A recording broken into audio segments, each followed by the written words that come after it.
Hello నమస్తే, welcome to reality check. ఆంధ్రప్రదేశ్లో కాపులు కేంద్రంగా రాజకీయాలు నడుస్తున్నాయి. ఆంధ్రప్రదేశ్లో కాపు నేతలను ఉద్దేశించి 2-3 రోజుల క్రితం జనసేన అధినేత పవన్ కళ్యాణ్ రాసిన లేఖ జనసేనకు అడ్వాంటేజ్గా మారుతున్నట్లుగా కనపడుతోంది. కాపు నాయకులు తనపైన విమర్శలు చేస్తే కూడా పట్టించుకోను, కాపులకు రిజర్వేషన్ ఇవ్వని పార్టీల గురించి ఎందుకు ఆలోచిస్తున్నారో మీరే ఒకసారి నిర్ణయం తీసుకోండి, కాపు సంక్షేమం కోసం, కాపులకు సంబంధించిన అభివృద్ధి కోసం నేను కూడా అంతే చిత్తశుద్ధితో పనిచేస్తున్నాను అంటూ పవన్ కళ్యాణ్ చెప్తూ వచ్చారు. కొంతమంది కాపు సంఘాలకు సంబంధించిన నాయకులు తనపైన తీవ్రమైన విమర్శలు చేస్తూ వస్తున్న నేపథ్యంలో వారిని ఎవరిని ఒక మాట కూడా అనకుండా వారి శాపనార్థాలు, తిట్లు కూడా ఆశీస్సులుగానే భావిస్తున్నానంటూ పవన్ కళ్యాణ్ చెప్పారు. ప్రధానంగా ముద్రగడ పద్మనాభం జనసేన పట్ల పాజిటివ్గా ఉంటారు అని ఎవరూ కనీసం ఊహించని పరిస్థితిలో జనసేన నాయకుల్ని తన ఇంటికి పిలిపించి మాట్లాడుకున్నారైనా. రేపేళ్ళుండో పవన్ కళ్యాణ్ గారు కూడా వెళ్ళి ముద్రగడ పద్మనాభం గారిని కలవబోతున్నారంటూ వార్తలు వస్తున్నాయి. మొత్తంగా కాపుల కేంద్రంగా ఏపీ పాలిటిక్స్ ప్రస్తుతం నడుస్తున్న వాతావరణం కనపడుతోంది. సేమ్ టైం కమ్మ సామాజిక వర్గానికి సంబంధించిన వాళ్ళపైన వైసీపీ ఫోకస్ పెడుతోంది, వాళ్ళని పార్టీలో చేర్చుకోవడం పైన దృష్టి పెడుతోంది, ఇలాంటి ఇంప్రెషన్ కూడా కలుగుతోంది. దీనిపైన ఈరోజు రియాలిటీ చెక్లో డిబేట్ చూద్దాం. డిబేట్లో మనతో పాటు జాయిన్ అవుతున్నారు జనసేన నుంచి రజనీ గారు, వైఎస్ఆర్ కాంగ్రెస్ పార్టీ నుంచి శేఖర్ రెడ్డి గారు, అలాగే తెలుగుదేశం పార్టీ నుంచి సుధాకర్ రెడ్డి గారు, senior political analyst Purushottam Reddy గారు కూడా మనతో పాటు లైవ్లో జాయిన్ అవుతున్నారు. ముందుగా ఎవరితో మొదలు పెట్టాలి? జనసేన వాళ్ళతో మొదలు పెడతాం. సార్ రజనీ గారు నమస్తే. సార్ ప్లీజ్ నేను చివర్లో మాట్లాడతాను సార్, ముందు వాళ్ళ వ్యూస్ తీసుకోండి. నేను వాళ్ళందరికీ సమాధానం చెప్పాలి కదా. మీతోటే సంచలనం మొదలైంది కాబట్టి మీతో అనుకున్నా. సరే, ఓకే. శేఖర్ రెడ్డి గారు నమస్తే అండి. మీకు అలాగే ప్యానెల్లో ఉన్న పెద్దలకి, వీక్షకులందరికీ కూడా శుభ సాయంత్రం సార్. రైట్. ఏం సార్, ఏంటి ముద్రగడ పద్మనాభం గారు క్యాండిడేట్ అనుకున్నారు, వంగవీటి రాధా గారు వస్తున్నారు అనుకున్నారు, ఇంకేదో అనుకున్నారు, సడన్ గా మొత్తం అన్ని దారులు కూటమి వైపే కనపడుతున్నాయి, కాపు సామాజిక వర్గ నేతల దారులు. సార్ ముద్రగడ గారు క్యాండిడేట్ అనుకున్న మాట వాస్తవం కాదు, అలాగే రాధా గారు క్యాండిడేట్ అనుకున్న మాట వాస్తవం కాదు. మా నాయకుడి సిద్ధాంతాలు నచ్చి మా పార్టీలోకి ఎవరు వచ్చినా సరే మేము వాళ్ళని ప్రోత్సహించడం అనేది ఖచ్చితంగా జరుగుతుంది. దానికి అనుగుణంగా రాధా గారు వస్తే రాధా గారిని తీసుకుంటాం, ముద్రగడ గారు వస్తే ముద్రగడ గారిని తీసుకుంటాం.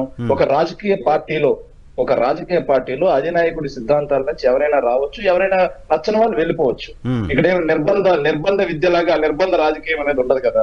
సో ఇంకోటి, ఒకవేళ ముద్రగడ గారు నిజంగానే టీడీపీలో చేరుతున్నారు అని చెప్పేసి చాలా మంది చాలా రకరకాలుగా మాట్లాడుతున్నారు. సరే, ముద్రగడ గారు టీడీపీలో చేరుతారు అని నేనైతే 100కి 100 అనుకోను. ఎందుకంటే చంద్రబాబు నాయుడు గారు అంతం చూసేంత వరకు అన్నందనలో పల్లాలు కొడతానని చెప్పారు. అదే విధంగా ఆయన డైరెక్ట్ గా లైవ్ లో మాట్లాడింది ఒకటి వినిపించాలి అనుకుంటున్నాను మీకు. కొంచెం మీరు అనుమతిస్తే నేను ఖచ్చితంగా దాన్ని నేను మీకు వినిపిస్తాను. 1 minute సార్.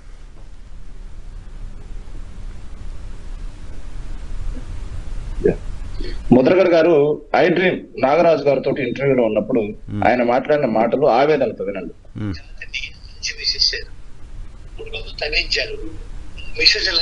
తిట్టించారండి, నా కొడుకు కొట్టుకుని తీసుకెళ్లారు, నా కోడి కొట్టే దిక్కెవరండి అన్నారు. ఇంకేం చేస్తామండి, ఇంకేం అప్లికేషన్ పెడతామండి? ఇంత ఆమోదం చేసిందా మళ్ళీ మేము తరగతి పెట్టుకోవాలా? ఎందుకు పెట్టాలి సార్? సమాధానం మాకు గౌరవం లేదా? ఇవన్నీ దాచిపెట్టండి, రెడీ చేసి పెట్టుకోండి. ఇంకా జాయిన్ అవ్వలేదు, అయిన తర్వాత మీరు జాయిన్ అయ్యేది అవన విషయం కాదు, జాయిన్ అవ్వటం ఆయన విషయం కాదు. ఎందుకంటే రాజకీయాల్లో శేఖర్ గారు, రాజకీయాల్లో అంత స్టాగ్నేట్ అయిపోయి అన్న మాటకే కట్టుబడి ఉండాలనే పరిస్థితి ఉంటే అసలు రాజకీయాలు ఎట్లా ఎందుకుంటే పవన్ కళ్యాణ్ గారు చంద్రబాబు నాయుడు గారిని అన్నారు, చంద్రబాబు నాయుడు గారు పవన్ కళ్యాణ్ గారిని అన్నారు. వైఎన్ఆర్ గారు ఒక్క నిమిషం. ఇక్కడ చంద్రబాబు నాయుడు గారు పవన్ కళ్యాణ్ అన్నారా, పవన్ కళ్యాణ్ గారు చంద్రబాబు నాయుడు అన్నారా, వాళ్ళిద్దరు కలిసి జగన్మోహన్ రెడ్డి అన్నారు, ఇది కాదు, ఇది అప్రస్తుతం. కాకపోతే ఇప్పుడు ముద్రగడ గారి గురించి టాపిక్ ఉంది కాబట్టి నేను మాట్లాడుతున్నాను. ముద్రగడ పద్మనాభం గారు కాపు రిజర్వేషన్ల కోసం, కాపు సంక్షేమం కోసం దశాబ్దాలుగా పోరాటం చేస్తున్నటువంటి ఒక వ్యక్తి.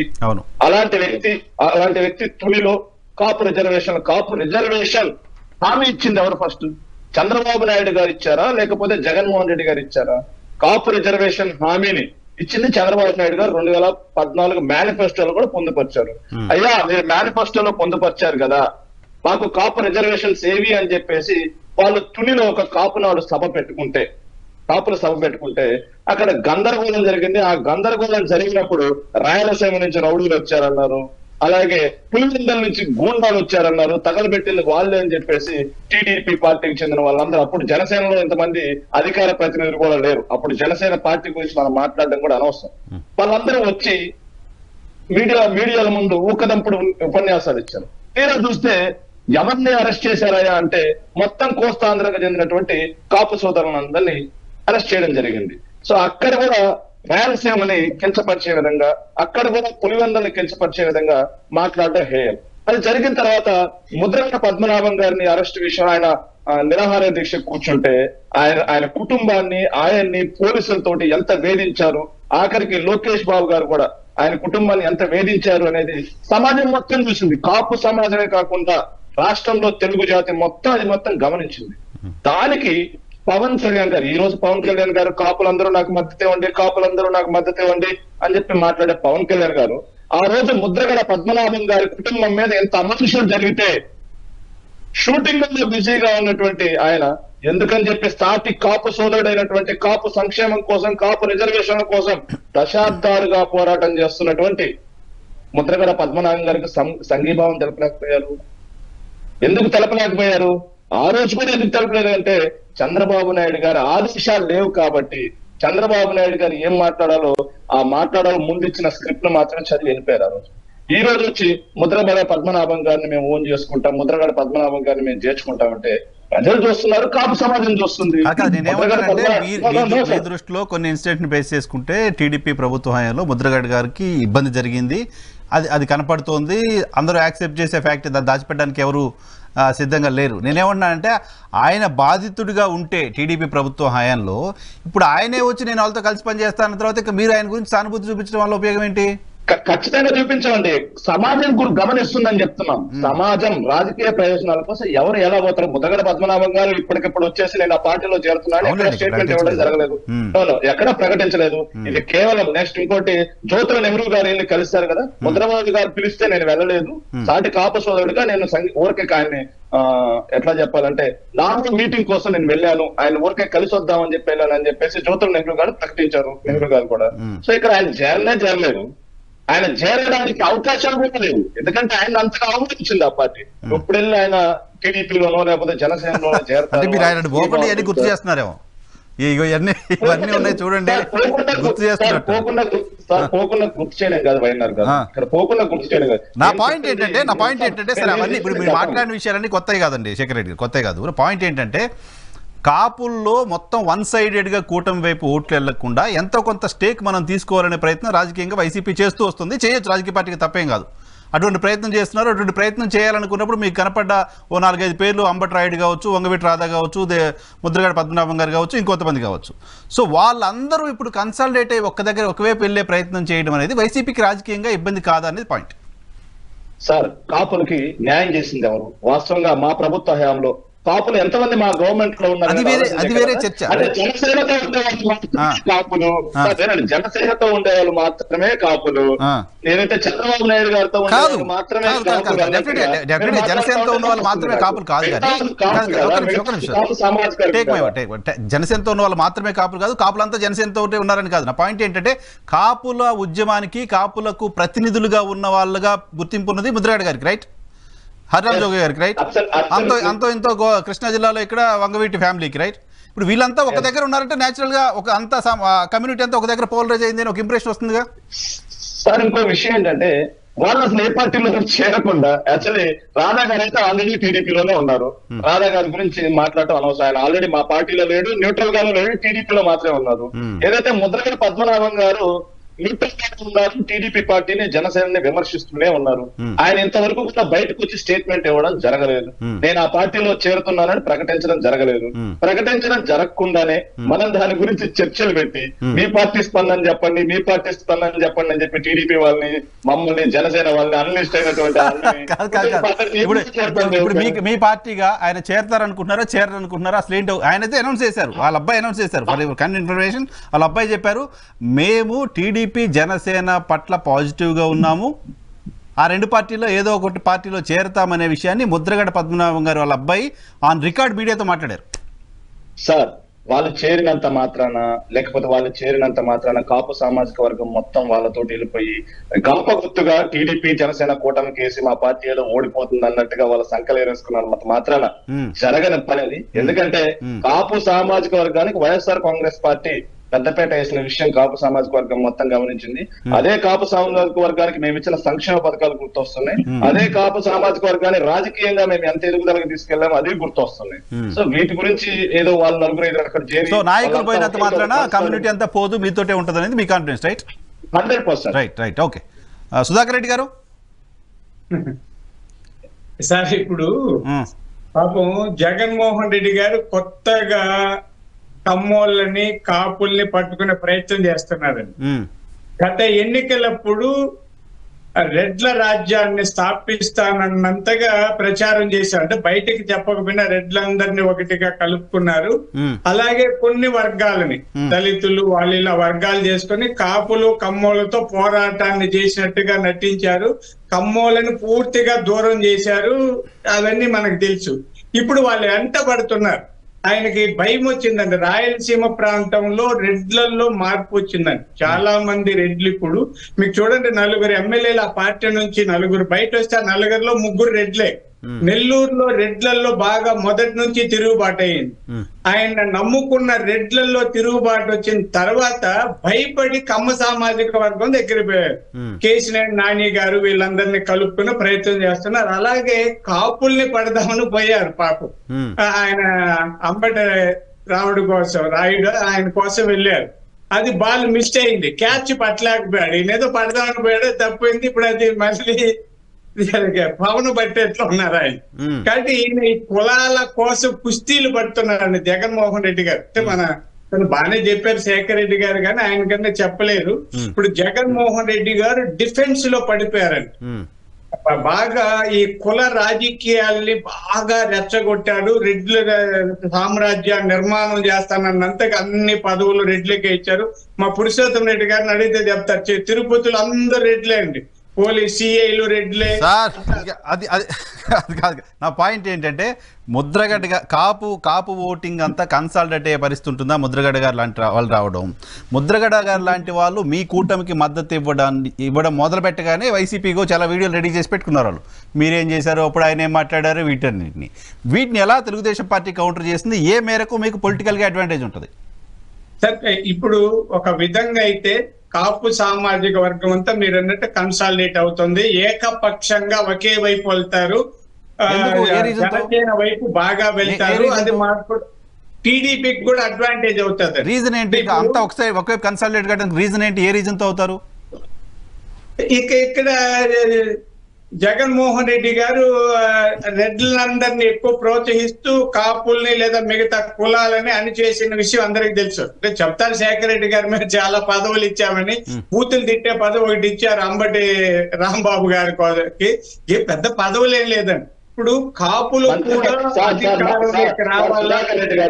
సుధాకర్ రెడ్డి గారు ఒక్క నిమిషం, సారీ ఫర్ దిస్, నేను ఆపుతున్నాను. నీటిపారుదల శాఖ మంత్రి అనేది బూతులు తిట్టే శాఖ, ఐఎన్పిఆర్ మినిస్టర్ అనేది బూతులు తిట్టే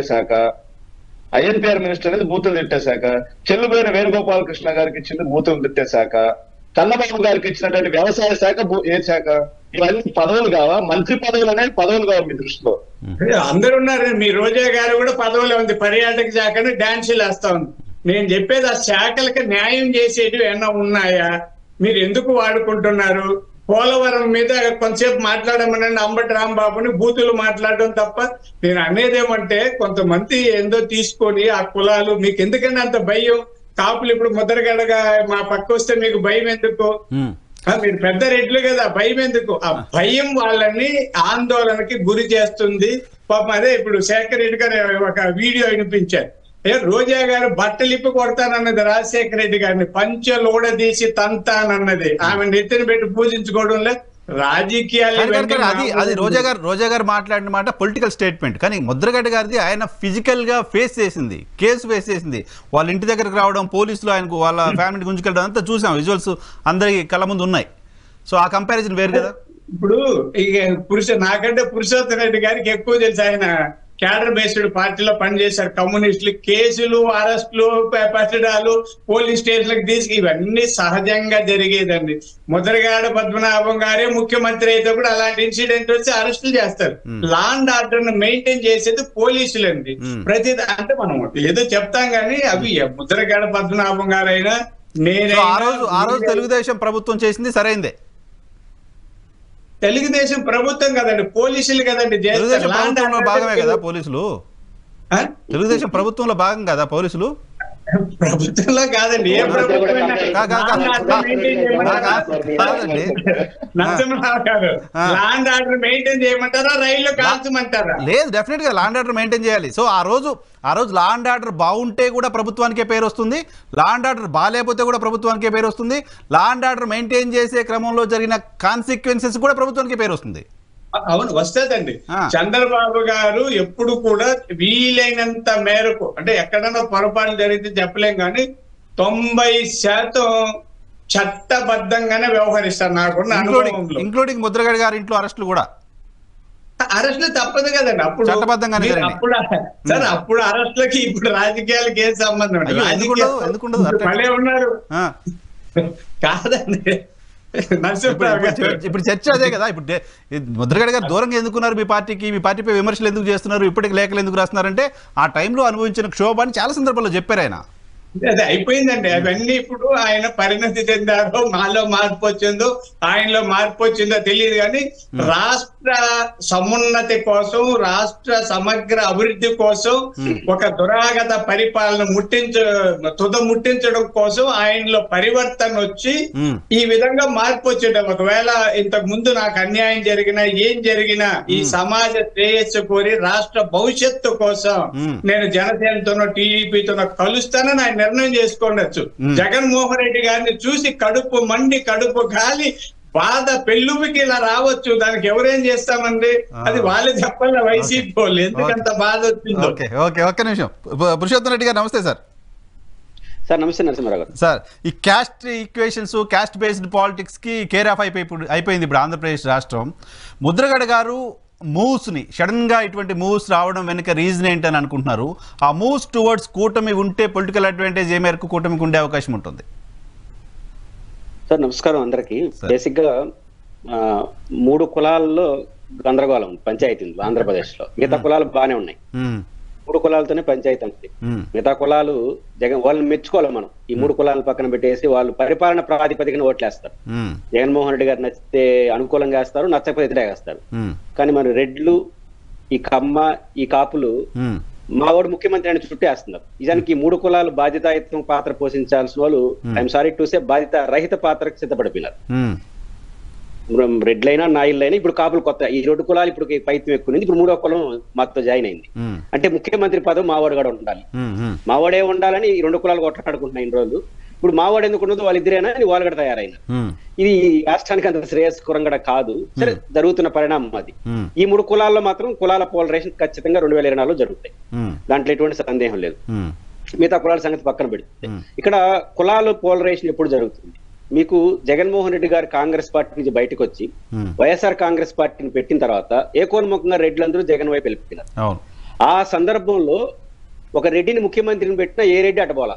నల్లారి కిరణ్ కుమార్ రెడ్డిని ముఖ్యమంత్రిని పెట్టిన ఆయన రెడ్డే, కానీ ఆయన చట్ట ఏ రెడ్డి పోలా, ఎందుకంటే ఆల్రెడీ ఒక నాయకుడు వచ్చేసినాడు అనేసి. సహజంగా కులాల పోలరైజేషన్ ఒక నాయకుడు వైపు వెళ్ళిన తర్వాత అంత సులభంగా ఇంకొకరి వైపు మళ్ళదు. ఇప్పుడు చంద్రబాబు నాయుడు తిట్టాగడ రెడ్డి, ఇప్పుడు సుధాకర్ రెడ్డి గారు రెడ్లు కోపం ఉంటారు, పోలింగ్ బూత్ రోజు వరకు కోపంగా ఉంటారు, మళ్ళీ మా రెడ్డే కదా అనుకుంటారు, ఏడ కమ్మలు వచ్చేస్తారు అని. ఈ కమ్మలు కూడా అట్లే ఉంటారు. కాబట్టి ఇప్పుడు కాపులు కూడా పవన్ కళ్యాణ్ గారి రూపంలో మా ఊర్లో ఎందుకు ముఖ్యమంత్రి కావడదు, ఎప్పుడు ఆ 2 కులాలనే భావన ముఖ్యంగా యంగ్ కాపుల్లో వచ్చింది. అది ఆయన స్వాగతించాల్సిందే. 2 కులాలే రాజ్యం వెళ్తున్నప్పుడు 3వ కులం కాసి రావడం చేంజ్ ఉండాల్సిందే. బట్ ఆ ఆశ వాళ్ళకి రేగింది, అది స్వాగతించాల్సింది, తప్పట్లేం. అయితే యంగ్ జనరేషన్ లో వచ్చింది కాబట్టి ఖచ్చితంగా ఆ కాపుల్లో పోలరైజేషన్ వస్తుంది. ఆ కాపుల్లో పోలరైజేషన్ కి ముద్రగడ పద్మనాభం ఎలాంటి పరిస్థితుల్లో ఐకానిక్ పర్సనాలిటీ ఇంకా కాడు, ఈ ఎన్నికల్లో కాలేడు. ఎందుకు కాలంటే ఆల్రెడీ ఒక నాయకుడు వాళ్ళు గుర్తించారు. పవన్ కళ్యాణ్ గారి ద్వారా మాకు ఇది వస్తుందేమో, ఒక ముఖ్యమంత్రి మావాడు కూడా అవుతాడేమో ఈ రోజు కాకపోతే రేపైనా, లేదా కాపు రిజర్వేషన్ వస్తుందనే ఒక ఆశ పవన్ కళ్యాణ్ గారు చుట్టూ తిరిగిన తర్వాత ఇంకా ముద్రగడ పద్మనాభం పాత్ర ఏమి ఉండదు. ఇంకా యాడ్ అవడమే, +1+2 యాడ్ కావడమే తప్ప పవన్ కళ్యాణ్ ఐకానిక్ గా ఉంటాడు. అంటే ముద్రగడ పద్మనాభం చేరికలు చేరకపోవడం ద్వారా రాజకీయాల్లో పెద్ద మార్పు వస్తుందని నేనైతే అనుకోను. కాకపోతే ఒకటి జరిగే అవకాశం, ముద్రగడ పద్మనాభం గారు ఎవరు, ఎన్ని మాట్లాడినా కుల నాయకుడు. కులనాయకుడు అది తప్పే. మనం సామాజిక మీడియాలో రెడ్లకు కూడా కులనాయకులు ఉన్నారు కాదని నేను అనలేదు. పాయింట్ ఏంటంటే ఈ మీడియాలో సామాజిక అంటారు, సామాజిక అనకూడదు కులానికి. సామాజిక ఏంది కులం పోయి వాళ్ళని గౌరవించడం మళ్ళీ సామాజిక న్యాయం అనేది పెడతాం. కుల నాయకులకి ఎప్పుడు కూడా కులం అడ్రస్ కావాలి. ఇప్పుడు ముద్రగడ పద్మనాభం 2 డిమాండ్లు ఉంటాయి ఆయన చుట్టూ. ఒక డిమాండ్ అది కాపు రిజర్వేషన్, రెండోది ఒక ఐకానిక్ భావోద్వేగమైన కనెక్షన్ ముఖ్యమంత్రి. ఈ రెండింటిని చుట్టిన కులం ఎప్పుడు కూడా పోలరైజ్ అవుతుంది. ఈ రెండింటిని అడ్రస్ చేయగలిగిన స్థితిలో ముద్రగడ పద్మనాభం గారు ఉన్నారా? ఎవరితో చేరినా, వైసీపీతో చేరినా, వీళ్ళతో చేరినా ఒకటి అడ్రస్ చేయగలరు కాపు రిజర్వేషన్. 2 ముఖ్యమంత్రిని ఇప్పుడు అడ్రస్ చేయలేరు. 24 ఆల్రెడీ ముఖ్యమంత్రి చంద్రబాబు అని వాళ్ళు చెప్పేశారు. ఉప ముఖ్యమంత్రి ఆలోచిస్తామని చెప్పినారు. వాళ్ళు ఏం ఖండించాలి జనసేన వాళ్ళు కింద వాళ్ళు ఖండిస్తున్నారని పైన వాళ్ళు ఏం ఖండించాలి, అసలు వాళ్ళు ఖండించాలి. కాబట్టి ఈ పరిస్థితుల్లో ముఖ్యమంత్రి అనేది 2024 పాయింట్ కాదు. ఇంకా ఏ భావోద్వేగంతో ముద్రగడ పద్మనాభం గారు తన కులాన్ని అడ్రస్ చేయగలడు? ఆల్రెడీ మా వాడు ముఖ్యమంత్రి అవుతాడని కాస్తో పవన్ కళ్యాణ్ గారు చుట్టూ వాళ్ళు ఉన్నారు కాబట్టి ఇంకొత్తగా ఈయన ఏం ప్రభావితం చేయలేడు. కానీ ఒకటి ఏం జరుగుతుంది అనుకుంటున్నా అంటే మీరు గమనించండి, మొదట 11 లిస్టులు వైసీపీ అనౌన్స్ చేసింది మార్పులు చేర్పులు. 2వ లిస్టు తూర్పు గోదావరి, ఉభయ గోదావరి జిల్లా నుంచి వస్తుందని మీరు అందరూ బ్రేకింగ్ న్యూస్ లేశారు. ఇప్పటి వరకు జరగల. నేను అనుకుంటా అనేది దీని దృష్టిలో పెట్టుకుని జరగదని అనుకుంటున్నాను. ఇప్పుడు ఎందుకు అంటున్నానంటే ఈ పాయింట్, ఈరోజు నా గోదావరి జిల్లాలది ఈ పవన్ కళ్యాణ్ గారి పొత్తులు ఈ ముద్రగడ వ్యవహారం అంతా తేలిన తర్వాతనే గోదావరి జోరికి వెళ్తాడు జగన్. ఎందుకంటే మీరు ఒక లైన్ తీసుకుంటారు, ఆటోమేటిక్ దాని కౌంటర్ లైన్ అది కూడా ఉంటుంది. ఇప్పుడు ఆ వైపు పోలరైజ్ అయినప్పుడు ఈ వైపు కూడా పోలరైజ్ ఉంటుంది. ఒకసారి జగన్ గారు కీలకమైన ప్రకటనని గోదావరి జిల్లాలో ఎందుకు చేసినాడు? మేము కాపు రిజర్వేషన్ ఇవ్వలేము అని ఎందుకు గోదావరి జిల్లాలో ఎందుకు చేసినాడు? నాకు ఒక రాజకీయ పండితుడు చెప్పాడు, ఇంకా అయిపోయినాడు జగన్, ఇంకా జీవితంలో ఇంకా ముఖ్యమంత్రి కాలేడు, ఈయన తిట్టపోయి 80 గోదావరిలో ప్రకటించాడు. ఏమైందంటే ఉల్టా అయింది. ఎందుకంటే కాపు రిజర్వేషన్స్ ఇస్తామని తెలుగుదేశం పార్టీ చెప్పింది, వాళ్ళు కన్సాలిడేట్ అయినారు. ఆటోమేటిక్ వాళ్ళకి దాన్ని వ్యతిరేకించే వాళ్ళు ఏమవుతారు? బీసీ సెక్షన్స్ కాపు రిజర్వేషన్ వ్యతిరేకిస్తున్నారు. ఎందుకు వ్యతిరేకిస్తున్నారు అంటే పొలిటికల్ రిజర్వేషన్ ఏమైనా ఇబ్బంది వస్తుందేమని. ఇప్పుడు దాన్ని జగన్ గారు అడ్రస్ చేయడా రేపు తెల్లారితో? అందుకనే ఆగాడు అని నేను అనుకుంటున్నాను. గోదావరి జిల్లాలు కానీ ఈ కాపు బలమైన తరగతి ఉన్న చోట ఎందుకు తన సీట్ల విషయంలో ఫైనలైజ్ చేయలేక కాదు, చెయ్యట్లేదంటే వ్యూహాత్మక మౌనాన్ని పాటిస్తున్నాడు. వీళ్ళందరూ వైట్ అయితే ముద్రగడ పద్మనాభం గారు, పవన్ కళ్యాణ్ గారు, తెలుగుదేశం అందరూ వైట్ అయితే కాపులంతా వైట్ అవుతారనే మెసేజ్ ఇస్తే, కాపులకు రిజర్వేషన్ వస్తా ఉంది అనే ఒక మెసేజ్ వెళ్తే దాన్ని వ్యతిరేకించే వాళ్ళని అడ్రస్ చేసే పని జగన్ విజయవంతంగా చేస్తాడు. సో ఆ ప్రకటన ఆ రోజు చేయడం ద్వారా, కాపులకు రిజర్వేషన్ మేము ఇవ్వము అనే ఒక ప్రకటన చేయడం ద్వారా మిగతా వాళ్ళందరినీ వన్ సైడ్ చేసుకోగలిగాడు Jaganmohan Reddy. As far you కనపడింది రిజల్ట్ లో కూడా అదే. సో ఇప్పుడు కూడా మళ్ళీ అదే పరిస్థితి జరుగుతుందా? సామాజిక వర్గం కావచ్చు, వీళ్ళంతా వన్ సైడ్ గా ఒకవైపు పోలరైజ్ అవుతున్నారు. ఆల్టర్నేటివ్ కమ్యూనిటీస్ని వాళ్ళని వన్ సైడ్ చేసుకునే ప్రయత్నం జగన్మోహన్ రెడ్డి గారు చేస్తారని చెప్పి అనుకోవచ్చా? ఖచ్చితంగా. అంటే ప్రయత్నం అయితే జరుగుతుంది కదా. కానీ గడిచిన ఎన్నికలో జరిగింది, మళ్ళీ రిపీటెడ్ గా అదే చేస్తే యాక్సెప్ట్ చేసే పరిస్థితి ఉంటుందా? పోయినసారి రిజర్వేషన్ నివారణ జరుగుతుంది. ఇప్పుడు కాపులు ముద్రగడ పద్మనాభం గారు, పవన్ కళ్యాణ్ గారు జనసేన చేరిన తర్వాత ఒక లెవెల్ కాపులంతా, ఒక స్థాయి కాపులంతా ఒకటి అవుతారు. స్థాయి అంటే మీన్స్ సంఖ్య. ఇంకా దాని జోలికి పోవడం అనవసరం కదా. ఇప్పుడు దాని జోలికి పోయి ఏం చేస్తాడు? కాబట్టి ఇంకొక మార్పు తెచ్చుకుంటే కనీసం అక్కడనే వస్తాయి కదా. ఇప్పుడు జగన్ గారికి జీరో కాదు కదా. జగన్ గారికి ఎస్సీలు ఉన్నారు, ఎస్టీలు ఉన్నారు, ఓసీలో సెక్షన్ ఆఫ్ పీపుల్ ఉన్నారు కదా. వాళ్ళు ఉంటారు, వాళ్ళు ఉంటారు. ఒక సెక్షన్ ఆఫ్ పీపుల్ మీకు యాడ్ అయిన తర్వాత నేను ఆ సెక్షన్ గురించి ఆలోచించేదానికన్నా ఇంకో సెక్షన్ ఆలోచించుకుంటే బెటర్ కదా.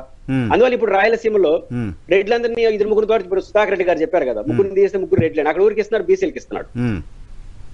పాయింట్ ఏంటంటే బీసీలని ఎన్లైట్ చేయడం ద్వారా ఇప్పుడు రాజ్యసభ సభ్యులు బీసీలు మెజారిటీ ఇచ్చినాడు, ఎమ్మెల్యేలు మెజారిటీగా బీసీలకు ఇచ్చే ప్రయత్నం చేస్తున్నాడు. అంటే బీసీలకు ఇస్తే వాళ్ళ పదవులు ఎంత ఉన్నాయనేది సెకండ్ పాయింట్, అధికారం వచ్చిన తర్వాత వ్యవహారాలు అవన్నీ. కానీ అడ్రస్ చేసే ప్రయత్నం అయితే జగన్ గారు చేస్తారు. ఇప్పుడు జగన్ గారు బీసీల వైపు ఎందుకు మొగ్గు చూపిస్తున్నాడంటే వాళ్ళు బ్యాక్ బోన్ ఎన్ని మాట్లాడే రాజకీయంగా ఒకటి ఉంటుంది. ఖచ్చితంగా కాపు పోలరైజేషన్ వైపు జరిగితే, పోలరైజేషన్ జరిగే ప్రయత్నం జరిగితే జగన్ గారు ఇంకొక వైపు పోలరైజేషన్ ఖచ్చితంగా చేస్తాడు. వర్కౌట్ అవుతుందా లేదా అని చూడాలి. ఇంకా ఇది రసవత్తరంగా కోస్తాలో జరుగుతాయి. రైట్ రజనీ గారు సార్ చెప్పండి సార్. నేను అడగాల, మీకు ఆల్మోస్ట్ చాలా స్టఫ్ వచ్చింది. సార్ మొత్తం అందరూ ఆన్సర్లు చెప్పారు సార్. ముద్రగడ గారు, జనసేనలోకి రాబోతున్నారు, అది ఎలా పరిణామం అని. ఆ పరిణామాలన్నీ ముద్రగడ గారి కొడుక్కండి, కాదు పార్టీ కాదు. ఈ అంటే ముద్రగడ గారు రావడం వల్ల కొంతమంది ఏదో మా పార్టీలోకి వచ్చినట్టు కాదండి, ముద్రగడ గారి కొడుకే వచ్చినట్టు. ఆయనతో పాటు ఒక 100 మంది వచ్చారా, ఒక 200 మంది వచ్చారా, ఒక 500 మంది వచ్చారు, ఒక 1000 మంది వచ్చారు, అంతేనండి. సో ముద్రగడ అనే వ్యక్తి ఎవరు? రంగా గారి వెనకాల ఉండే అనుచరులు వీళ్ళందరూ. ముద్రగడ గారు గాని, లక్ష్మీనారాయణ గారు గాని, కొద్ది గొప్ప దూరం నుంచి చూసిన అంబటి రాంబాబు అన్నయ్య కానీ, వీళ్ళందరూ అక్కడెక్కడ వాళ్ళండి. ఆయన పేరు చెప్పుకొని, చెట్టు పేరు చెప్పుకొని కాయలు అమ్ముకున్న వాళ్ళు వీరు.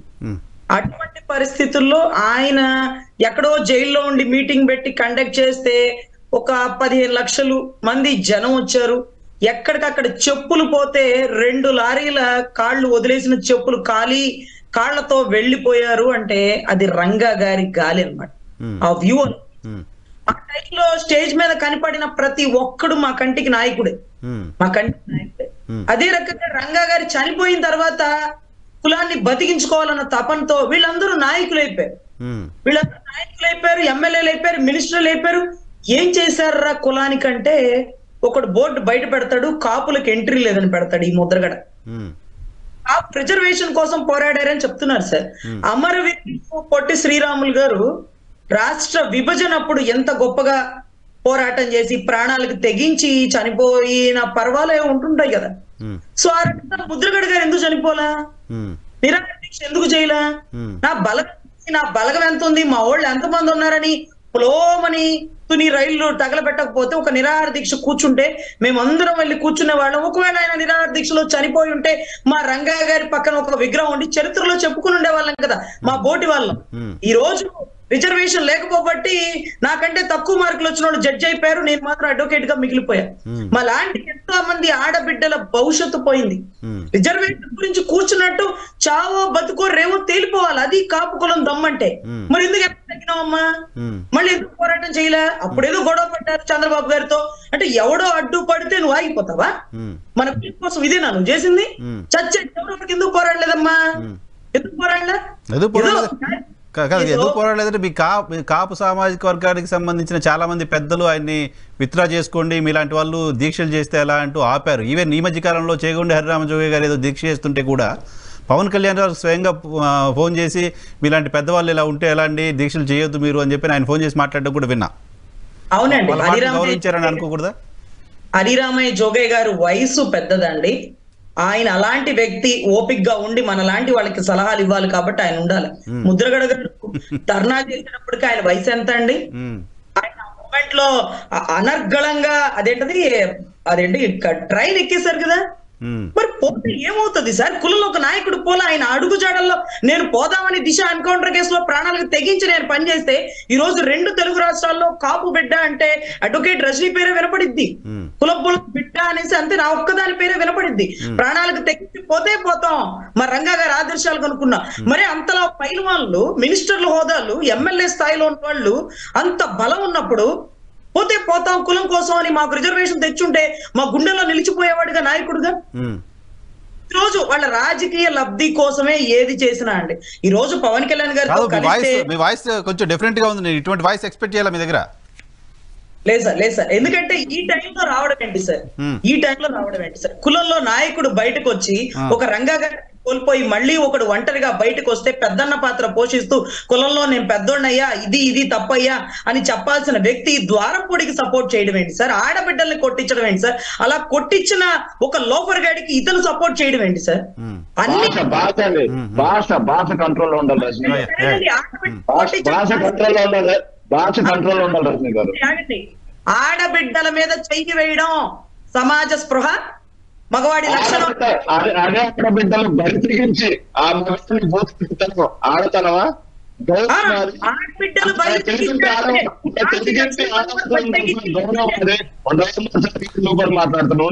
శేఖర్ గారు మీ వాయిస్ తిరగలేదు, ఒకసారి హెడ్ ఫోన్స్ తీస్తే బెటర్. వాయిస్ తిరగలేదు. ఇక్కడ విషయం ఏంటంటే సార్, ఒక ఆడబిడ్డల మీద చెయ్యి వేసిన వ్యక్తి అతను ఎంత పెద్ద స్థాయిలో ఉన్నా మా దృష్టిలో తక్కువేనండి. అటువంటి వ్యక్తి సపోర్ట్ చేసిన ముద్రగడ లాంటి వ్యక్తి ఈ రోజు మా పార్టీలోకి వస్తే మా జనసేన కార్యాలయాలు ఓపెన్ చేసి వస్తాయి. అంబటి రాయుడు గారికైనా స్వాగతిస్తాం, ముద్రగడ గారికైనా స్వాగతిస్తాం. మా అంబటి రాంబాబు అన్న కూడా అతి తొందరలో రాబోతున్నాడండి. ఆ వార్త కూడా మీకు చిన్నగా వచ్చింది.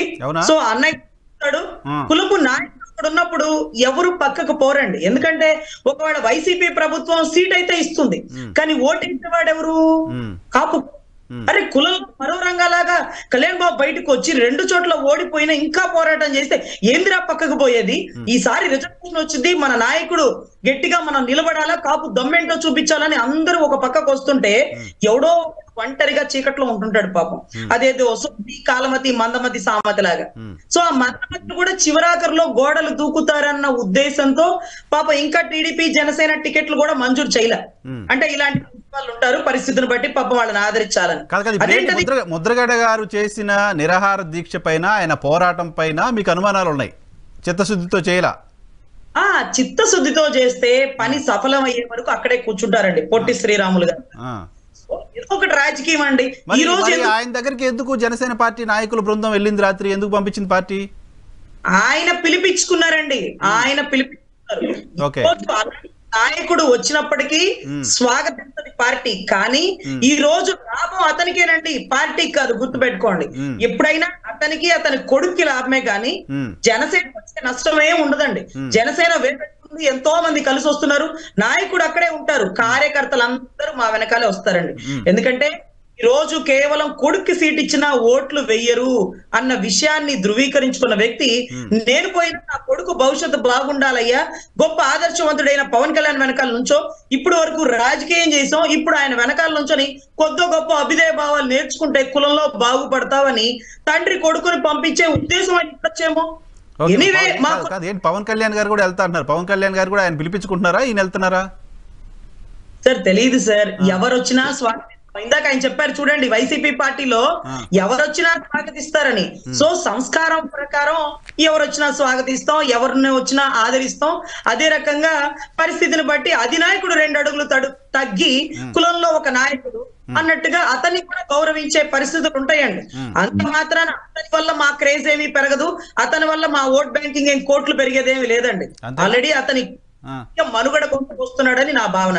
క్రికెట్ ప్లేయర్ అంబటి రాయుడు గారు కూడా అంతే, సీట్ అయితే ఇస్తారు, వాళ్ళు ఓట్లు వేసేది ఎవరండి? రాష్ట్రంలో కాపులే. గుంటూరు కాపులు గట్టి కాపులు అన్న విషయం ఆయనకి తెలుసు, కాపులందరూ ఒక తాటి మీదకి వెళ్ళిపోయారన్న విషయం ఆయనకి తెలుసు. సీట్ వచ్చినా కావలేనన్న ఉద్దేశంతో 10 రోజులు కప్పించుకున్న కండవాని పక్కన పెట్టి అన్నా నీ ఆదర్శాలు గొప్పవి, తప్పు చేశానన్నా అంటూ ఈ రోజు పార్టీ కండవా కప్పుకున్నాడు. అలా ఎంతో మంది తెలివి తెలుసుకొని మా పార్టీలోకి వస్తారు, రాబోతున్నారు. ఎలక్షన్ కోడ్ ఆన్ అయ్యే లోపల కాపుల పవన్ కళ్యాణ్ గారి వెనకాలే ఉంటారండి. ముద్రగడ గారి సైతం కూడా పవన్ కళ్యాణ్ గారి వెనకాలే ఉంటారు. ఓకే ఓకే ఓకే, చాలా ఇంట్రెస్టింగ్ గా ఉంది వాయిస్. నిజానికి నేను మీ దగ్గర నుంచి ఇటువంటి వాయిస్ ఎక్స్పెక్ట్ చేయలేదు. జనసేన పార్టీ అధికార ప్రతినిధిగా మీరు మాట్లాడుతున్న మాటలు ఇవి. సో ఇప్పుడు పవన్ కళ్యాణ్ గారికి ఆ గోదావరి జిల్లాలో ముద్రగడ పద్మనాభం గారు రావడం వల్ల కొత్తగా అడ్వాంటేజ్ ఏం లేదు, ఆయన రాజకీయ అవసరాల కోసం మా పార్టీ వైపు వస్తున్నాడు, పార్టీలోకి ఎవరు వస్తున్నా ఆహ్వానిస్తాం కాబట్టి ఆయన తీసుకుంటాం. That is your point, right?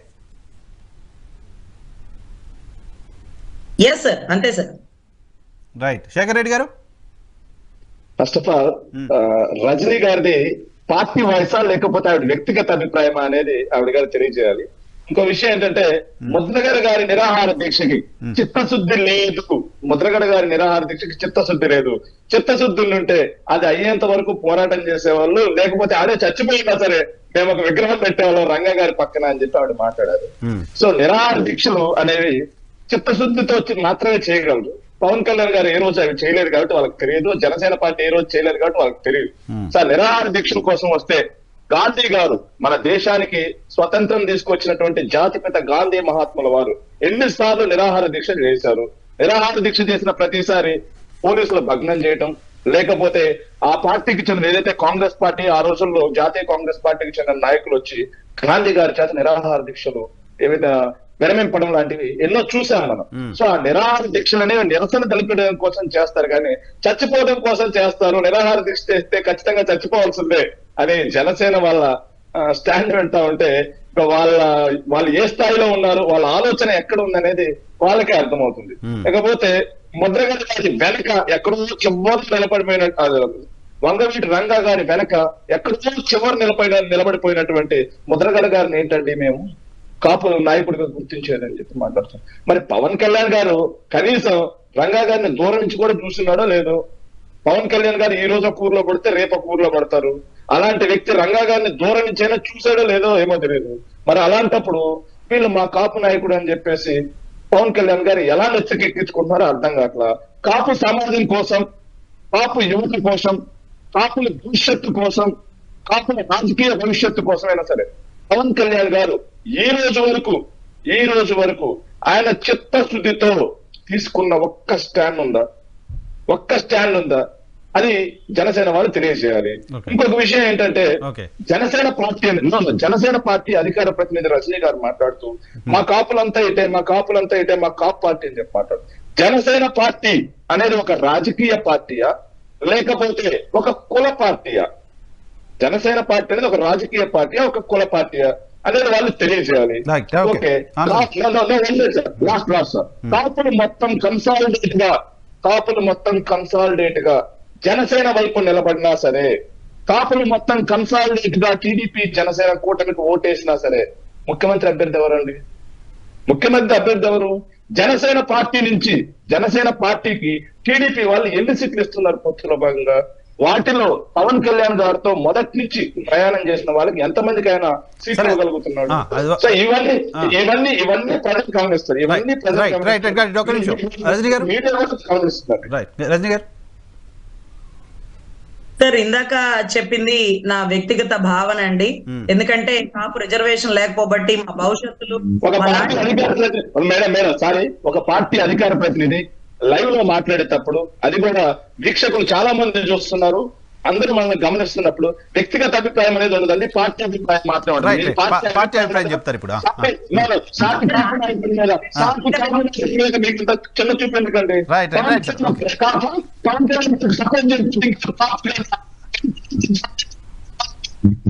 Right sir, me audio ఏదో చిన్న ప్రాబ్లం ఉంది.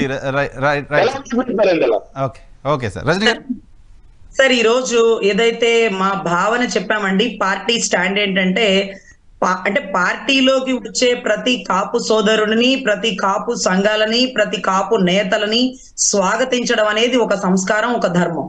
కానీ వచ్చేవాడు ఏ ఉద్దేశంతో వస్తున్నాడు అనేది కూడా మా నాయకుడు గ్రహించగలుగుతాడు. అంత వ్యూహం అంటే వాళ్ళు డబ్బులు పెట్టి రామ్ గోపాల్ వర్మ సినిమా తీసుకున్నాడండి, మా నాయకుడు వ్యూహం వేరే ఉంటదండి. అధినాయకుడు భేటీ అంటే మీకు చూసే వాళ్ళకి అదేదో క్వశ్చన్ ఆన్సర్ లాగా ఉంటదండి. ఎందుకంటే అధినాయకుడితో 40 నిమిషాలు కూర్చున్నాను కాబట్టి నాకు తెలుసండి. ఒక హాట్ సీట్ లో కౌన్ బనేగా కరోడ్పతిలో తెలిసిన ఆన్సర్ కూడా చెప్పలేక తడబడతాను చూడండి. ఆ మాదిరిగా లోపలికి వచ్చిన వాళ్ళు. ఎందుకమ్మా వచ్చావు, 10 రోజులు అక్కడ ఉన్నావు కదా, ఏం ఎక్స్పెక్ట్ చేసి వచ్చావు, ఏం కావాలనుకుంటున్నావు అనేటటువంటి విపులకరమైన క్వశ్చన్లు కూడా అడగగల సమర్థుడండి. మా అన్నలు, మా కాపు సోదరులు, మా కాపు పెదనాన్నలు, చిన్నాన్నలు ఎవరు వచ్చినా మేము స్వాగతిస్తాం. కానీ గతంలో కొంచెం గట్టిగా పోరాడుంటే మా లాంటి బిడ్డల భవిష్యత్తు బాగుండేది అని ఒక చిన్న అభ్యర్థన అండి. ఇప్పుడు రేపు కాపు కులంలో అధినాయకుడు పవన్ కళ్యాణ్ అయినా, మొన్నటి రోజు నాగబాబు నన్న అయినా నేను ఒకటే అడిగాను, అమ్మా ఏం ఎక్స్పెక్ట్ చేస్తున్నావు అంటే అందరూ ఏ ఎమ్మెల్యేనో ఎంపీ టికెటో లేకపోతే అన్న చిన్న పదవి ఏదన్నా ఇవ్వండి అన్న అని అడుగుతారు. మేము ఒకటే అడిగాం, అన్న మా లాంటి చాలా మంది ఆడబిడ్డల భవిష్యత్తు పోతుందన్న, ఈసారి గట్టిగా కాపు రిజర్వేషన్ మీరు ఎట్టి పరిస్థితుల్లో తెప్పించాల్సిందే, కాపులందరం ఒక తాటి మీద ఉంటామన్నా అని. నా లాభం కాకుండా, కాపుల స్వలాభాల కోసం కాకుండా, రాజకీయ ప్రయోజనాల కోసం కాకుండా ఒక రిజర్వేషన్ గురించి దామోదర సంజీవయ్య గారితో ఆగిపోయిందన్న. ఈ రోజు పవన్ కళ్యాణ్ అన్న వచ్చాడు కాబట్టి మా గురించి ఆలోచించండి అన్న. కాపుల్లో మాకేమి పరిశ్రమలు పెట్టుకునే డబ్బులు లేవు, పక్క దేశాల్లో చదువుకునేంత స్తోమత లేదు, మాకున్నదల్లా మంచి ఉద్యోగాలు తెచ్చుకోవడానికి మీరు రిజర్వేషన్ అవకాశం కల్పిస్తే మంచిగా సెటిల్ అవుతామన్నా అని అడిగామండి. సో ఇక్కడ స్వలాభమా రాజకీయ లాభమా, నీ మాట పార్టీ మాట అంటే ఒక ఆడబిడ్డగా నా అభ్యర్థన, నా బాధ. అదే రకంగా మా అన్నయ్యకి అంత అమాయకుడేం కాదండి, వ్యూహం అద్భుతం. ఎవరెవరు ఇంట్లో వస్తున్నారు, ఏం ఆశించి వస్తున్నారు, అక్కడ ఏ కోల్పోయి వస్తున్నారు, కోవర్ట్లుగా వస్తున్నారా ఏంటి అనేది ఒక వ్యూహ ప్రణాళిక రచిస్తాడండి. ఇప్పుడు ముద్రగడ గారిని ఆయన ఏదో పొగుడుతున్నాడు, ఆయన పొగిడి మాత్రాన ముద్రగడ గారు వైసీపీకి వైపు వెళ్ళరండి. నాయకుడిలాగా మాకు ఇక్కడ ఎవరు పొగడట్లేదని నిజాలు మాట్లాడుతున్నాం మేము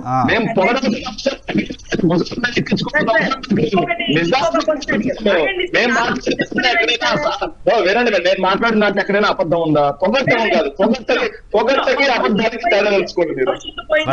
మా భవిష్యత్తులు కూడా పోయినాయి సార్, మా భవిష్యత్తులు కూడా పోయినాయి సార్. మాకు డబ్బులు ఇప్పుడు రజనీ గారు ఇంతకుముందు పవన్ కళ్యాణ్ గారు 2-3 సార్లు మాట్లాడడం విన్నా. ప్రజారాజ్యం సమయంలో కూడా కొంతమంది కోవర్ట్ల వల్ల పార్టీకి ఇటువంటి పరిస్థితి వచ్చింది, ఈసారి అటువంటి వాళ్ళని చేరనీయను, అటువంటి వాళ్ళని దగ్గరికి రాని, ఇటువంటి మాటలు మాట్లాడారు. సో ఇప్పుడు ఎలక్షన్ వచ్చింది కాబట్టి చాలా మంది రకరకాల రీజన్స్తో వస్తూ ఉంటారు. సరే, ముద్రగడ గారిని ఉద్దేశించి నేను ఆ మాట అనట్లేదు, కానీ అటువంటి పార్టీలో టికెట్ రాని వాళ్ళు కావచ్చు, రకరకాల మనుషులు ఈ టైంలో పార్టీలో చేరుతూ ఉంటారు. ఏంటి దాన్ని ఎట్లా స్కానింగ్ చేస్తారు సార్? పీకే సర్వే ఆల్రెడీ చంద్రబాబు గారు దించారు కాబట్టి అందరినీ స్కాన్ కాపీస్ తీస్తారండి. ఒక్కొక్కరు ఎందుకు వస్తున్నారు? ముద్రగడ గారి కొడుకు భవిష్యత్తు కోసం వస్తున్నారా? అంబటరాయుడు గారి సీటు కోసం వస్తున్నారా? రేపు రాబోయే వాళ్ళు ఎవరు? పీకే గారు జనసేన టీడీపీ రెండింటి కోసం పనిచేస్తున్నారా అంటే కూటమి కోసం? సార్ సర్వే చేస్తున్నారు కదా, ఈ సర్వే కూడా చేస్తారేమో చూద్దాం. ఇప్పుడు ఒకటి సర్వే చేసి ఒకటి స్కాన్ చేసి చెప్పే పరిస్థితి ఏం లేదండి. పవన్ కళ్యాణ్ గారి వ్యూహం గొప్పగా ఉంటది. సో అన్ని రకాలుగా రిపోర్ట్ అనేది వచ్చేస్తుందండి. ఎనీవే ఎవరు వచ్చినా కాపు సోదరులని స్వాగతించడం మా అన్న ధర్మంగా భావిస్తాం. ఇంకొక మాట అడిగారు, ఇది కాపుల పార్టీనా అని. కాంగ్రెస్ పార్టీలో ఉన్నటువంటి రంగా గారు మీటింగ్ పెడితే కుప్పలు తెప్పలుగా వచ్చారండి. అప్పుడేం కుల పార్టీ ఇవ్వాల. ఈ రోజు పవన్ కళ్యాణ్ గారు పార్టీ పెట్టి జనసేన పార్టీ పెట్టినా ఈ రోజుకి ప్రజారాజ్యం పార్టీ నుంచి ప్రతి ఒక్కరూ అటు టీడీపీ వైపు వెళ్ళారా, లేకపోతే వైసీపీ వైపు వెళ్ళారా, లేకపోతే తిరిగి కాంగ్రెస్ లోకి వెళ్ళారా? చూడండి, ఇతని అభ్యుదయ భావాలు, ఆదర్శ భావాలు నచ్చి పార్టీలోకి వచ్చిన వాళ్ళు అవతల వాడు లక్షలు ఇచ్చినా, మా లాంటి వాళ్ళని కోట్లతో కొనాలనుకున్నా ఎవ్వరు ఎక్కడికి కదలరండి, తొనకరండి. మొన్నటి రోజు అడిగారు, రాధా గారు కూడా వెళ్ళిపోతారేమో, వంగవీటి రాధా గారు కూడా. మేము అప్పుడు చెప్పానండి, వంగవీటి రాధా గారు చేసుకుంది మా కాపింటి ఆడబిడ్డని, మా పవన్ కళ్యాణ్ గారి వీరాభిమాన్ని. ఏ భర్త అయినా భార్య మాట వినకుండా ఒక నిర్ణయం తీసుకోలేడు. హోమ్ మినిస్టర్ కాబట్టి పవర్ఫుల్ హోమ్ మినిస్టర్ పెట్టారు మీరు అక్కడ.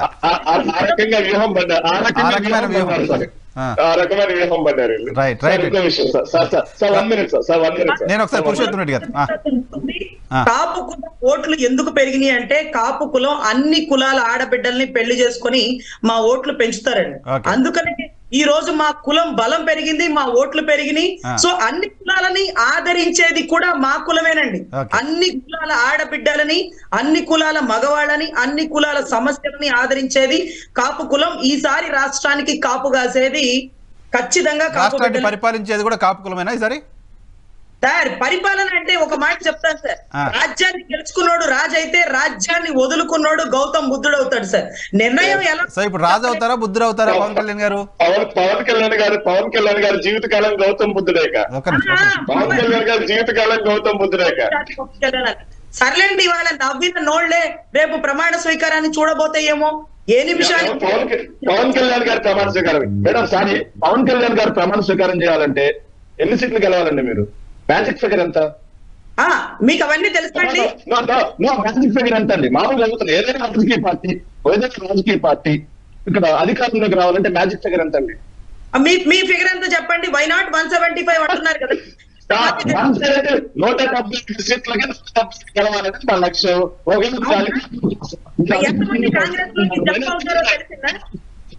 రైట్. ఒక నిమిషం సార్, పురుషోత్తమ్ రెడ్డి గారు, నేను స్టార్టింగ్ రిమార్క్స్ లో చెప్పినట్టుగా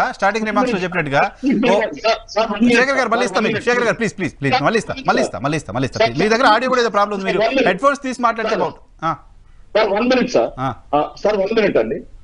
రజనీ గారు మేము అధికారంలోకి వస్తామంటున్నారు. 140 సీట్లకి ఎన్ని సీట్లు గెలిస్తే అధికారంలోకి వస్తారు? వాళ్ళు ఎన్ని సీట్లలో పోటీ చేస్తున్నారు? సార్ ఎన్ని సీట్లో పోటీ చేయాలి? ఎందుకు కాదు మీరు కాదు శేఖర్ రెడ్డి గారు, ఎందుకు రిపీటెడ్ గా ఎన్ని సీట్? ఇప్పుడు ఒక సీట్ గెలిచిన మధు కూడా ముఖ్యమంత్రి అయ్యాడు తెలుసా మీకు? ఒక్కటే సీట్ గెలిచిన మధు కూడా ముఖ్యమంత్రి అయ్యాడు తెలుసా? ఒక్కటే సీట్ గెలిచిన ఇండిపెండెంట్ ఎమ్మెల్యే ఒక్కటే సీట్ గెలిచి జార్ఖండ్ ముఖ్యమంత్రి అయ్యాడు.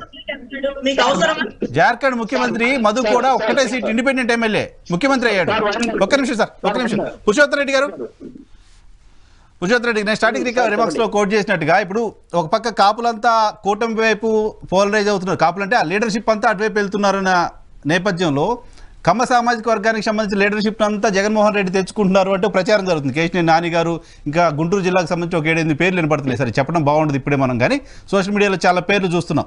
సో ఈ సామాజిక వర్గాన్ని జగన్మోహన్ రెడ్డి అట్రాక్ట్ చేయడం అనేది రాజకీయంగా ఎంతవరకు ఆయనకి అడ్వాంటేజ్ ఉంటుంది?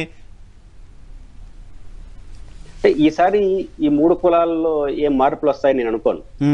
ఎంతమంది కమ్మోళ్ళు వీళ్ళు చేర్చుకున్నా, ఎంతమంది రెడ్లు వాళ్ళు చేర్చుకున్నా వీళ్ళేం మారరు, ఇంకొంచెం పోలరైజ్ అవుతారు. అయితే రజనీ గారు మొదటి హాఫ్ లో యాజ్ ఎ పర్సన్ గా కరెక్ట్ అంటే పాయింట్ కరెక్ట్ అని వారు ఆవేదన వాళ్ళు చెప్పారు. చెప్తూ కోవట్లు చుట్టూ నడుస్తుంది. జనసేన గాని ప్రజారాజ్యం యొక్క వైఫల్యం కోవట్ల వల్ల జరగలేదు, వాళ్ళ రాజకీయ వ్యూహాత్మక తప్పిదాల వల్ల జరిగింది నా పాయింట్ ఆఫ్ వ్యూలో. ఎందుకంటున్నానంటే మీరు చూడండి, నేను ఒక లైవ్ ఎగ్జాంపుల్ చెప్తాను. 2019 ఎన్నికల సందర్భంలో జనసేన అధినేత పవన్ కళ్యాణ్ గారు ఒక మీటింగ్ పెడితే చిత్తూరులో హాజరయ్యాను. జగన్మోహన్ రెడ్డి గారు మీటింగ్ పెడితే హాజరయ్యాను, ఇంటలెక్చువల్ మీటింగ్. జగన్మోహన్ రెడ్డి గారి మీటింగ్ లో అందరూ మాకు ఇది కావాలన్నా, అది కావాలన్నా, ఇది కావాలన్నా అడిగినారు గెలిస్తే. జగన్మోహన్ రెడ్డి గారు కూడా నేను వస్తే ఇవన్నీ చేస్తాను అని చెప్పినాడు. సరే అయిపోయింది.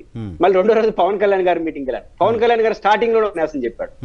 అదేం ఉపన్యాసం అంటే, నేను రాజకీయాల్లోకి వచ్చింది అధికారం కోసం కాదు, ఓ భావోద్వేగం రజనీ గారు చెప్పినట్టు చెప్పేసినాడు. కానీ హాజరైన 10 మంది ఏం అడిగినారో తెలుసా పవన్ కళ్యాణ్ గారిని? సార్ మీరు మద్దతు ఇచ్చే ప్రభుత్వం అధికారంలోకి వస్తే మీరు చెప్పే మాట ఇంటి ఒకరైనా మీరు అధికారం రావని కోరలా.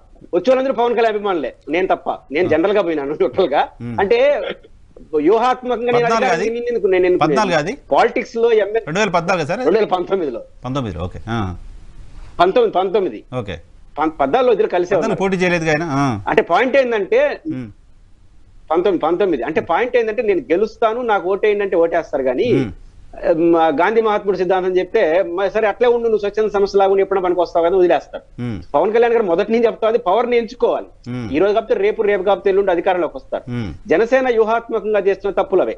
ఇప్పుడు ఫస్ట్ పవన్ కళ్యాణ్ గారు ఫస్ట్ ఛాయిస్ ఇవ్వాల్సిందే, మీరు మధుకోడ ముఖ్యమంత్రి అయ్యి వచ్చి, ఇక్కడ కుమారస్వామి ముఖ్యమంత్రి అయ్యి, నంబర్ ఆఫ్ ఉదాహరణలు.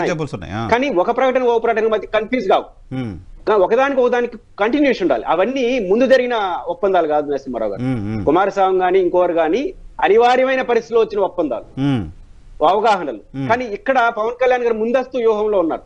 ఇప్పుడు ఒకటి స్పష్టంగా ఉండాలి, ఈసారి చంద్రబాబు గారిని అంగీకరిస్తాం, మాకు సింహ వాటా ఇస్తాడని అవగాహనతో వెళ్ళిపోవాలి. మేము ఆయన ముఖ్యమంత్రి ఒప్పుకుంటాం లేకుండా. కానీ పవన్ కళ్యాణ్ గారు లోకేష్ గారు చేసే ప్రకటన వారం ముందు విశాఖపట్నం ఏం మాట్లాడారు, నేను చంద్రబాబు నాయుడు గారు కలిసి నిర్ణయిస్తామని చెప్పాడు. విత్ ఇన్ 1 వీక్ లో లోకేష్ గారు అదేమి లేదు, ఉప ముఖ్యమంత్రి కూడా ఆలోచిస్తామని చెప్పడం అనేది ఖచ్చితంగా జనసేనాని ఈ విషయంలో మాత్రం కాపులు గందరగోళ పడే పరిస్థితి వస్తే మాత్రం వాళ్ళు ఇబ్బంది పడతారు. కానీ జనసేన ఎట్లాంటి ఆ రాజకీయ గందరగోళం లేకుండా తీసుకోవాల్సిన నిర్ణయాలు అయితే ఉన్నాయి.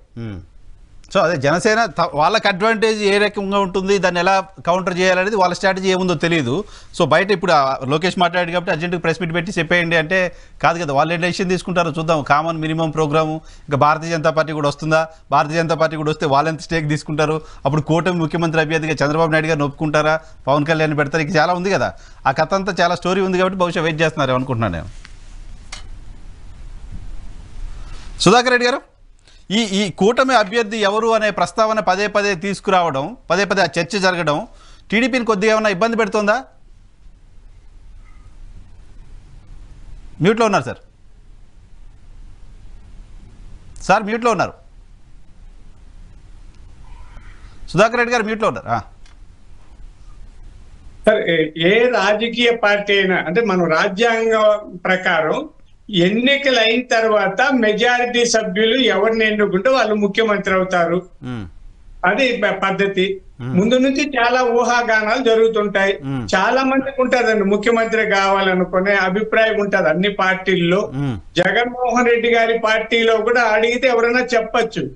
ఇప్పుడు దానితో అవసరం లేదు, మేము జనసేన కలిసి పోటీ చేస్తున్నాం, ముఖ్యమంత్రి ఎవరన్నది పెద్ద ప్రశ్నే కాదండి. ఇప్పుడు కాదు సార్, అంత స్టాండర్డ్ స్టేట్మెంట్స్ ఎందుకు అవసరం? ఇప్పుడు తెలుగుదేశం పార్టీలో చంద్రబాబు నాయుడు గారు కాకుండా ఇంకొకరు ముఖ్యమంత్రి కావాలని అడుగుతారా? జనసేనలో పవన్ కళ్యాణ్ కాకుండా ఇంకొకరు అడుగుతారా?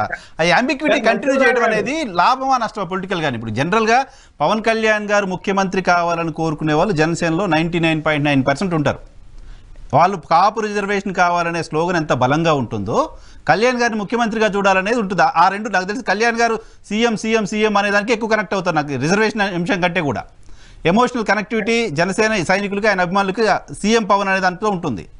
సో అది ఉన్నప్పుడు కన్విన్సింగ్ ఒక ఆన్సర్ లేదు. ఒక 3 ఏళ్ళు బాబు గారు ఉంటారు, తర్వాత ఒక 2 ఏళ్ళు కళ్యాణ్ గారు ఉంటారు.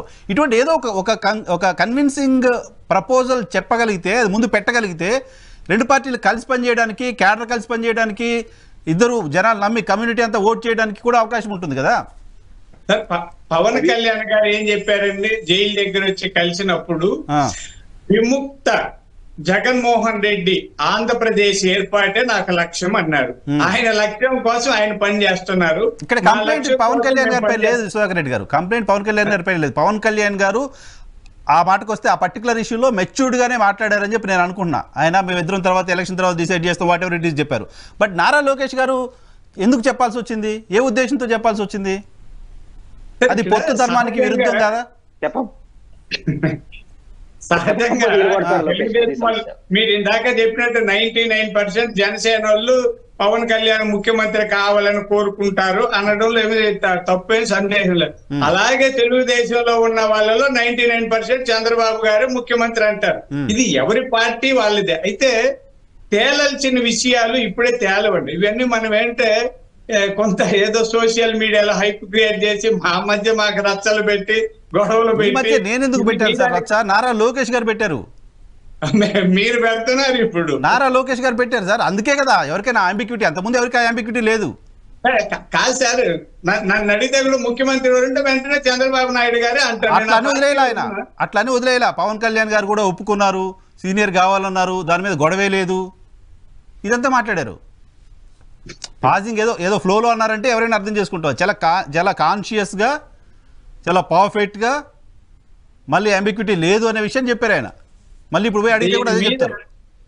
దీని మీద వ్యాఖ్యానం చేసే స్థాయి నాది కాదు, నన్ను వదిలేస్తే మంచిది. పట్టుకుంటారు. నరసింహారావు గారు, లోకేష్ బాబు గారు తన రాజకీయ ప్రస్థానంలో చేసిన అత్యంత పర్ఫెక్ట్ ప్రకటన ఏదైనా ఉందంటే ఆ ప్రకటన అంటాను నేను ఒక రాజకీయ పరిశీలకుడుగా.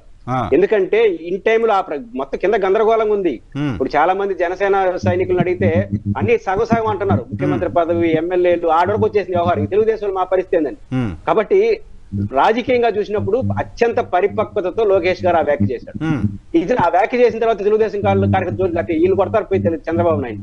ఇప్పుడు 40% ఉన్న పార్టీ 6% ఉన్న పార్టీ కోసం ముఖ్యమంత్రి పదవి వద్దనుకుంటే ఇప్పుడు ఒక క్యాస్ట్ గానీ ఒక పోలరైజేషన్ ఎందుకు ప్రేమిస్తారు ఒకరిని? నువ్వేదో అవుతావన్నే కదా. ఇప్పుడు జగన్ గారు నాకు ముఖ్యమంత్రి పదవి వద్దు ఇంకొకరికి ఇచ్చేస్తానంటే ఎవడు ఉండడు. జనసేన వైసీపీలో రెడ్లు ఉండరు, ఎవరు ఉండరు, ఇంకో పార్టీ చూసుకుంటారు.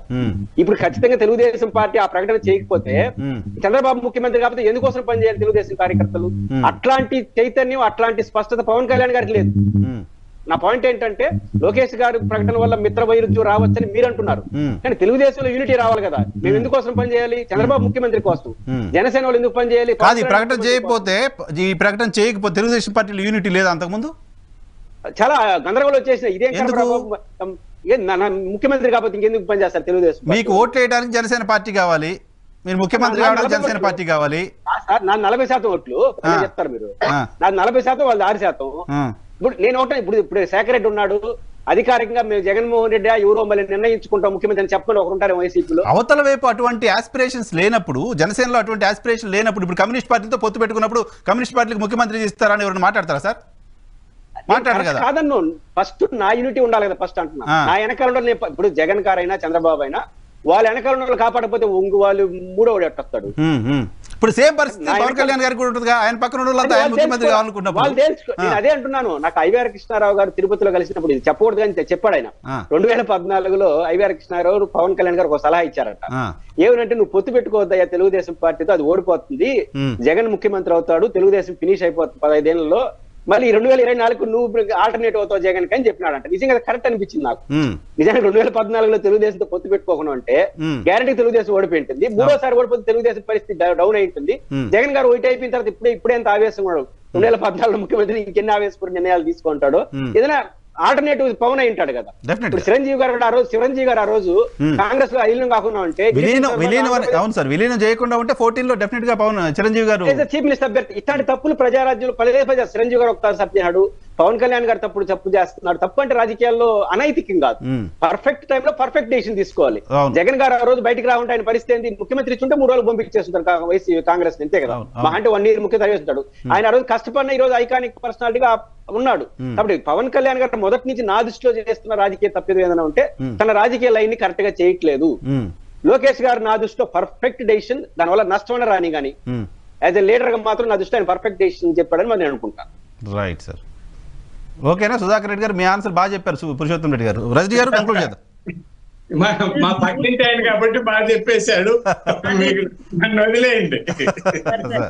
ఈరోజు ఒక వ్యక్తి ఎవరికి వారు తనంతట తాను ఎదగడం గురించే ఆలోచిస్తున్నాడు, కానీ ఒక వ్యక్తి మాత్రమే రాష్ట్ర ప్రజల ప్రయోజనాల గురించి ఆలోచిస్తున్నాడు. 2014 ఎలక్షన్ లో టీడీపీ గెలుపుకి 100కి 200% కారణమైనటువంటి పవన్ కళ్యాణ్ గారు ఏ సీట్లు ఆశించలేదు, ఏ పదవులు ఆశించలేదు.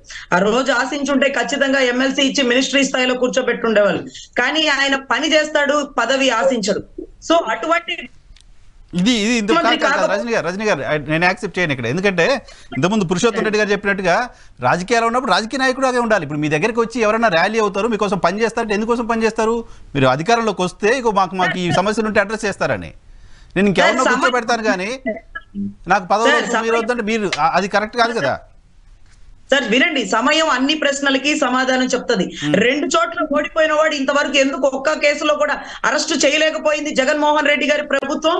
మమ్మల్ని కదిలిస్తే కంబం మీద రాయేసినట్టేననేగా. ఈ రోజు 40 సంవత్సరాల రాజకీయ ప్రస్థానం ఉన్న వ్యక్తిని, 14 సంవత్సరాలు ముఖ్యమంత్రిగా ఉన్న వ్యక్తిని 10 కేసుల్లో 4-5 కేసుల్లో బెయిల్ కూడా రాకుండా అడ్డంగా ఇరికిచ్చిన పరిస్థితి ఎందుకు వచ్చింది? మేము ఎప్పుడు ఊహించినది చంద్రబాబు గారు అరెస్ట్ అవుతారని, మేము ఎప్పుడు ఊహించినది మళ్ళీ మా నాయకుడు ముఖ్యమంత్రి అవుతాడని. రేపు అవుతాడేమో చెప్పలేం కదా, పరిస్థితులను బట్టి, ప్రభావాన్ని బట్టి కాలమే అన్ని ప్రశ్నలకి సమాధానం తెలుస్తుంది. సార్ భగవద్గీతలో కృష్ణుడు కూడా చెప్తాడు, పని చేయి, ఫలితాన్ని 1-2 నేను ఇస్తానంటూ.